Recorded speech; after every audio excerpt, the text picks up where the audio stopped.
તો વડોદરામાં hit and રનની ઘટનામાં આરોપીને છોડાવવાના આક્ષેપો પર સાંસદની સ્પષ્ટતા બાદ અકસ્માતને અંજામ આપનાર કુશ પટેલે પણ નિવેદન આપ્યું છે. તેના મતે અકસ્માત સમયે તેમનું સિગ્નલ ગ્રીન હતું અને સામેથી રોંગ સાઈડથી વિદ્યાર્થીઓ અથડાયા હતા. બનાવ બાદ તે ડરી ગયો હોવાથી સ્થળ પરથી જતો રહ્યો હતો.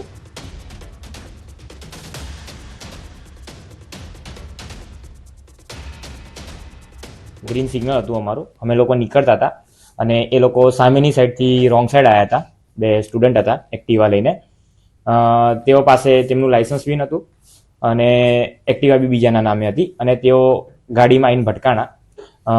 હું બી ગયો એકદમ જ થયું એટલે અકસ્માત હતું એટલે, અને મને કંઈ સૂઝ્યું ના એટલે હું ત્યાં ઊભો ના રહ્યો.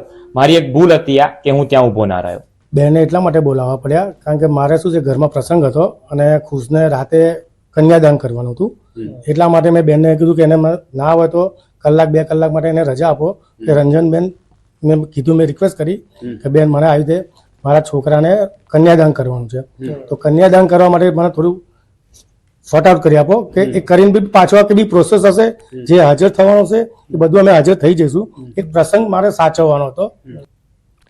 મોરબીના ઘૂંટુ ગામે નર્મદા કેનાલમાં કેમિકલ વેસ્ટ ફેંકવા આવેલ ટેન્કર ઝડપાવાનો મામલો, જેમાં ગ્રામજનોએ મોડી રાત્રે જનતા રેડ કરી કેમિકલયુક્ત ટેન્કર કેનાલમાં ખાલી કરાય તે પહેલા ઝડપી પડાયું. કેમિકલ ભરેલ ટેન્કર ધારાસભ્યના શાળાનું હોવાનું ટેન્કર ચાલક રટણ કરતો જોવા મળ્યો. ગ્રામજનોએ ટેન્કર ચાલકને પકડવા માટે ટેન્કર કેમિકલથી ભરેલું હોવાનું જાણવા મળ્યું હતું. આ સમગ્ર મામલાને લઈને ગ્રામજનોમાં ભારોભાર રોષ છે.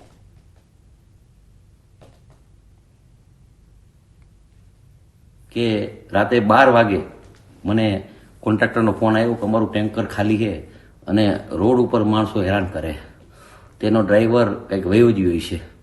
તો 12 વાગે કોન્ટ્રાક્ટરને મેં હેલ્પ કરી, જાણ્યું શું છે, પ્રદૂષણવાળાને મોકલા, પોલીસને મોકલા. ટેન્કર ખરેખર ખાલી હતું તો કોન્ટ્રાક્ટરને હેલ્પ કરીને એનું ટેન્કર આપણે પાછું દેવડાવ્યું. એટલે મારી વિનંતી છે, કામ સારું કરો તો અમારો સહયોગ છે. કામ સારા થવા જોઈએ. ફરી ત્યાંથી આવ્યો ને, અને અહીંયા તને ખાલી કરવાનું કોને કીધું? મુકેશભાઈ ભરવાડ. ક્યાંના હે? માથકના. એને જગ્યા બતાવવા આવી હતી તને? હે? અને ટાંકો કોનો હે? ભરતભાઈ કોણ? કાંતિલાલ અમૃતિયાના શાળા, એમનો ટાંકો હે. તો લોકસભાની ચૂંટણી પહેલા અમદાવાદ કોંગ્રેસમાં બદલાવ જોવા મળ્યો છે. અમદાવાદ શહેર કોંગ્રેસ સંગઠનનું માળખું વિખેરાયું છે.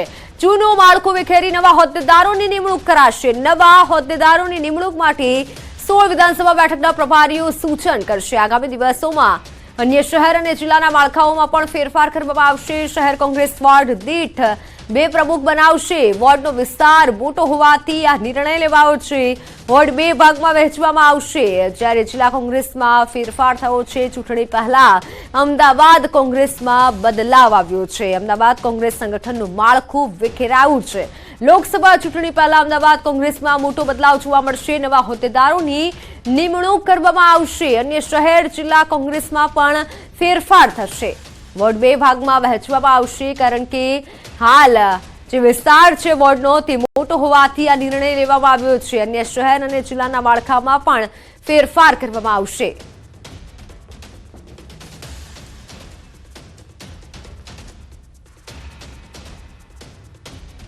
આજે અમદાવાદ શહેર કોંગ્રેસ સમિતિનું જે માળખું છે એ માળખાનું વિસર્જન કરવામાં આવે છે.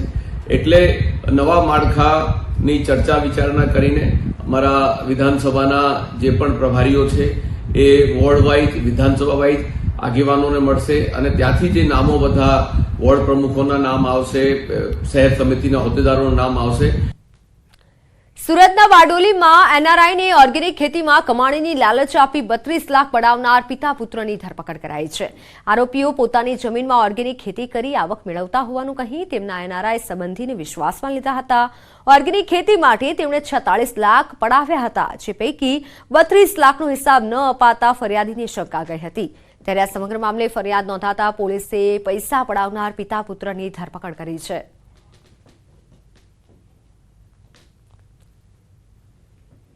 કોઈ પણ જાતનો હિસાબ ન આપેલ, તેમજ જે ફળફળાદી એમના ખેતીમાં વાવવાના હતા અને ઉછેર કરવાનો હતો તેનો પણ કોઈ પણ જાતનો ઉછેર ન કરી તેમની સાથે વિશ્વાસઘાત કરેલો હોય તે બાબતની તેમને વિગતવારની ફરિયાદ આપેલ, જે ફરિયાદ લઈ બંને આરોપીઓ બાપ દીકરા બ્રિજેશભાઈ પટેલ અને એમના પિતા કમલેશભાઈ પટેલ નાઓની ધરપકડ કરેલ છે. તો હાલ સમાચારોમાં સમય થયો છે.